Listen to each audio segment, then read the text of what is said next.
Sam, what's up, brother? How's it going? What's up, Welcome Parks? home. Thanks, Park. Happy Fortitude and 15 Thursday. How you doing, brother? Doing good. You're coming loud through the mic. I like to hear it. You're ready, excited. I'm ready to roll. Yeah, you spent some time out in Las Vegas with our good friend and fellow elevator, Miles Grossman, right? That I did. It was wonderful. Yeah. Enjoyed it a ton. It was fantastic. Good to be home, though. Sleeping on a futon. Not for my 29-year-old body anymore. I'm not built like I used to be. Definitely hurt. Not built like it used to be. I mean, sleeping on a futon is not fun, I think, at any age.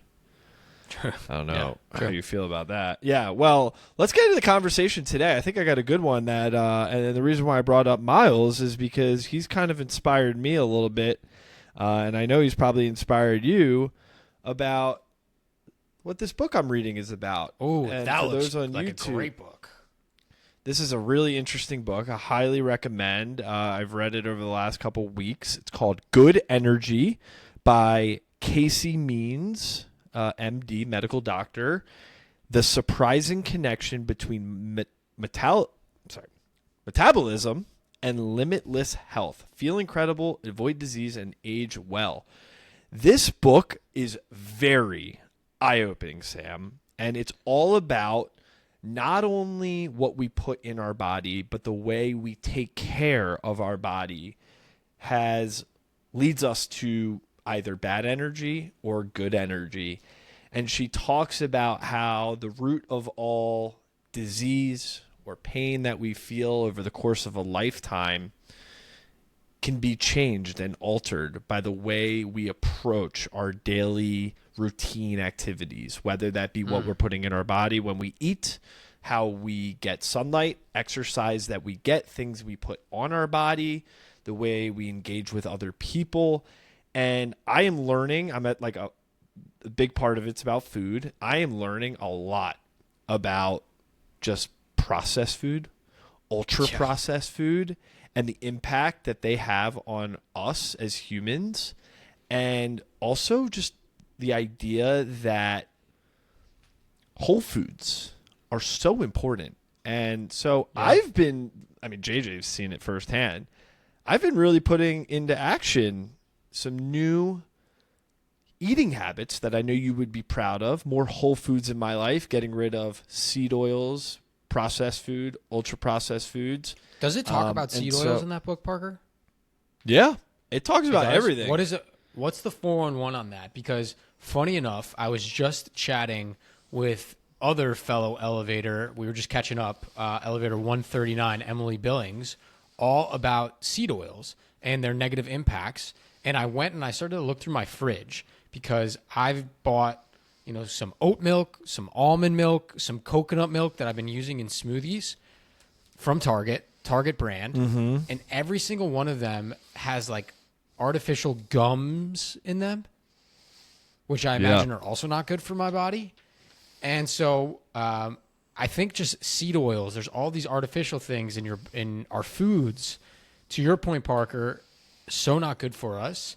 In fact, I ended up texting our dear friend Benny Kotler's mom, Robin Kotler, who's a nutritionist, to try to learn a little bit more about some of those gums and seed oils and the negative impacts they have on our bodies, whether it's inflammation, hurting our stomachs. I mean, I think you know this about me. I have a stomach ache pretty much 24/7. And so I'm trying to figure out what I need to cut out. But it goes beyond, Parker, I think, just what we put in our bodies. It's also things that we probably don't even realize, like what we wash our clothes in, what we wash our dishes in. I put chemicals and clean my stove every day, right, with some chemical cleaner, and then I turn that stove on the next morning to cook food, and those chemicals then that dry up on the stove are then vaporized and put into the air that I breathe. And so I think now that I live alone, I'm getting a little older, and I'm thinking about the health implications that I do on my body, and I think I'm almost overwhelmed on where to start. Does that book kind of give you like a playbook or a step-by-step guide to like slowly change the things around your house to make them more healthy? It really has gone into the whirlwind of obviously a lot about food, but also other things. And she has like basic things that we can do in a given day. And I am no scientist, I am no doctor, and she will talk a lot more about it. But how the idea of inflammation And is inflation, sure. she makes an argument that inflammation over the period of a lifetime is what causes chronic disease in later years of life, and it is at the molecular level, and it comes from the things that we put into our body, whether that be alcohol, whether that be ultra processed food, whether that be seed oils, whether that be other medicines that we have ingredients in there that are actually not very good for us. Yeah. And she talks all about that. And I'm just like, wow, that is so interesting. And she's like, you can change, and you can make those changes right now, especially as a young person, so that not only will you hopefully avoid chronic disease down the road, but you'll feel better as a human. You'll have more energy, and you can also approach those stomach aches in a new way just by the decisions of way we approach our life. And I highly recommend this to you. I think I got this recommendation from someone on Twitter, and I'm really diving through it very slowly, but it's opening my eyes up to the pharmaceutical industry. It's opening my eyes up to a world that I grew up in, where a lot of the foods I ate, not by, people didn't know were not very good for us, right? Like, we grew up, I called my mom up. I was like, hey, why did we eat Doritos? Why'd you pack that in my lunch? She's like, I didn't know they were bad for you. I didn't think twice about them. Sure. And I'm like, those are ultra processed foods that are just like made up of a bunch of chemicals, basically, with things that are not really good. And she's like, yeah, we didn't know better. And even that, Parker, right? Like, those are processed. I think maybe snacks and things like that, people at least have an idea about. But even canola oil, right? A very common cooking oil that was marketed and meant to be healthier, a healthier alternative, right? They say it's like a vegetable or a plant oil that is better for you. Canola oil, I don't believe, is very good for you. And we grew up in my house using canola oil all the time, thinking that that was the healthier alternative compared to, using lard or olive oil or any of these other things. When really, that is not the case. Well, I think clearly, I don't want to be, saying truth or lies here. Like, just read a book. And if there is a book that is of interest for you in this space, Good Energy by Dr. Casey Means, like, highly recommend. It's been very eye-opening to me. And it's so funny because she talks about, last thing on this point, about with the ultra-processed foods is, you're talking about the Doritos and the Oreos, basically anything with like a marketing campaign behind it, like labels, not like produce or just meat that you buy at the store or eggs. It's like actually has a brand to it. Could be probably ultra processed foods, like all. You know what I'm talking about. I mean, Elevation Nation. Think about like what you grew up with, the snacks and whatnot. Not so good for you. But she talks about how these food, like our bodies as humans, were never meant to process those types of chemicals. The ultra those processed types of chemicals. Yeah. And actually, what's crazy about junk food is our body processes it in a unique way where we actually think our body thinks we need more of it. And that's why there's such a craving for unhealthy foods. And the book talks about the science behind that. But our body craves that because it processes it differently than whole foods. And so she walks through that when you eat whole foods, whether that be like a turkey breast or a salmon or maybe a potato or whatever, you're actually going to get full faster from less food. And it's fascinating to me. Interesting. And Parker, that doesn't even bring into the mix I'm 30 years old and I'm just figuring this stuff out. Like, what the heck? Why didn't they teach this in school? That's a whole nother can of worms that we don't have to get into. But going a step further, too, even eating whole foods, right? I read one of our favorite shared authors, Michael Pollan, his book, The Omnivore's Dilemma. which is a great one, Parker, if you're kind of on this food kick to add to the mix right after. Have you read Omnivore's Dilemma? It's an incredible one. Michael Pollan diving into just our food system and our food cycles. And I was just sharing this with Miles the other day, how when you think about eggs as a whole, right? Eggs come from chickens. So therefore the quality and nutrients in the egg have to do with what the chicken eats. The modern chicken is force-fed, grain and corn and all these things that it doesn't normally eat. And if Michael went to a farm and observed the chickens that they let at this local farm roam essentially right behind the cows, eat the cow poop, right? They pick out all the like larvae and things in there, and that's their food, and that's what normally was done. And you compare the color between an egg from that and an egg from a farm, like a standard farm. The yellow is so much more rich and dark. The nutrient content, the omegas, the fatty oils, so different in the naturally fed chicken compared to the grain standard fed chicken.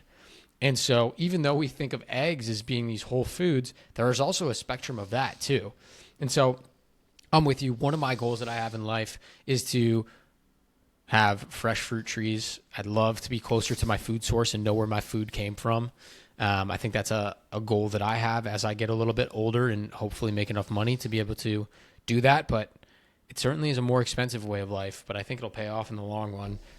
I think we need to have an expert on food come on here, Parker. We've had a couple. I mean, we had our guy from the CEO and founder from Ancient Crunch, Steven Refrano. Like he educated Christian us. Van Camp, another one.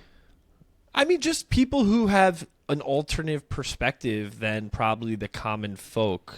One being common folk probably just doesn't care to learn more about it, and then the other people is like there's a new school of thought. And I think what was fascinating about what Steven said is like humans used to eat like normal whole foods and spend a lot of their disposable income on food up until a certain point in the 1900s when these big businesses started to find ways to make food cheaper and go through loopholes in a sense to replace whole ingredients with things that we have like literally no idea when we read that label. And that's why the price of food has been able to come down and people have been spending less of their disposable income on food because there's access to cheaper things. But as a result of that, the health benefits and the health effects are very different. 78%, and this is a fact from the book, Elevation Nation, 78% of Americans are obese or overweight. What? Think about that for a second. Really? 78% are overweight? Obese or overweight. That seems really high. That's not great. You got to buy this book, Sam. I don't have to Seriously. buy it. It's called Go to the Library of Parker and just take it when you're done. So you better read it faster. I'm coming to New York this weekend. You better start reading a little quicker than that, my man. And I like it because it also, in the back, she gives you like a ton of recipes that you can include for breakfast, lunch, dinner. You know, what you need to take in a day, vitamins, supplement, like everything. She's great. She really is. I'm actually not kidding, Parks. I need to come to your library and just grab a couple books that I haven't had a chance to read since I'm limited on my Kindle and just steal them from you. So I might be doing that this weekend. I hope you're ready. I want to do one more quick. Well, you're going to hit the museum this weekend when you get to New York, which is important. Like you've never been, and that's a very special place to my heart. Well, I've been to museums. I just haven't been to your specific museum. But yes. No. I just want people to know that I'm educated. You've been to museums. No. You've been to museums, but this is the greatest museum in the entire world. And, like, that's objective. That's an objective fact. This museum has been around since the 1800s with historic artifacts of the world, bro. It is Parker's unbelievable. Foaming at the mouth over the museum. We're gonna be able to debrief it next week. It's gonna be great. 15. I can't wait. One more, just really quick anecdote. I know we're almost over. I went to Area 15 in Las Vegas, and they have an exhibit by this company called Meow Wolf. In the beginning of the exhibit, it's a futuristic supermarket. And I think it's just fitting with this conversation that we're talking about, Parker. Every single food item on the shelves was some futuristic, genetically modified, repulsive, disgusting combination of weird things. And so I just thought it was timely that I just went through that exhibit. I'll have to send you some pictures. Very on topic with talking about the food and trying to get back to nature. All right, elevator shout outs. My shout out is to elevator number 4. She's our world traveler. We love her so much. Nikki Novoselsky is in the process of planning a yoga, mindfulness, meditation retreat in Africa, a safari she is putting on with a couple of her counterparts. It's a mindfulness meditation retreat. She's going to be doing that in Africa. It's going to be an incredible trip. We'll share more details about that in our newsletter, but reach out to us if you want to learn more. I love that. How can we go and sign up? You just got to not go to one of the 50 weddings that you have, and we can go together. Let me know. Let's do it. Fair enough. That's a good point. All right, my shout out is for Elevator 174, Max Schaff, the co-founder of Line Leap. They just went through a big rebrand, and they really elevated the look and feel of the Line Leap brand. Those guys have had the same logo, I feel like, since they started. 8 years ago, 7 years ago. And so it's just cool to see them continue to make an impact, make people's fun and entertainment so much better on college campuses specifically, helping people get to the fun faster. That's their slogan. So shout out those guys. They're absolutely crushing it. We got to go to their office one day, Sam, and meet the rest of the group and hang with them because they clearly are doing something right. I love those guys. Crushing it. All right, Elevation Nation, look at what you're eating. Until next week, peace.